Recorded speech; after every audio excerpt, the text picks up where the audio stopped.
ভাই বিয়ের পর প্রেম বেশি জমে। তাই নাকি? হ্যাঁ, আমার কাছে তাই মনে হয়। কোনো চুরি করে প্রেম করার টেনশন নাই, আম্মুর কাছে ধরা খাইলাম নাকি টেনশন নাই, যখন যেখানে ইচ্ছা ঘুরতে যাচ্ছি, বের হচ্ছি। নিশ্চয়ই ধরা খাওয়া হয়েছিল একবার? হ্যাঁ, সেটা এখন সবার জানা মনে হয় একদম। কিভাবে ধরা খেয়েছি সেটাও সবাই জেনে গেছে। তারপরে দু লাইন একটু শুনি না আজকে আমি, ঐশীর মুখ থেকে সরাসরি শুনতে ভালো লাগবে। আরে ভিডিও কলে ইশারায় কথা বলছিলাম, ইশারায় কথা বলে শেষ করে দেখি আম্মু রুমেই ছিল। তারপরে তো খেলাম ধরা।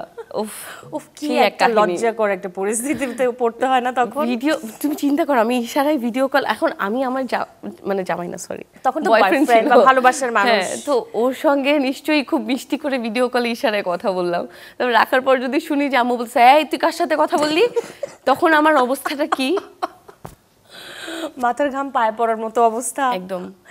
এই পরিস্থিতিতে অনেক নারীরা, বেশিরভাগ মেয়েরাই পড়ে, যারা পড়ে না ওরা হাতে গোনা মনে হয়, বিরল আর কি সেই সংখ্যাটা।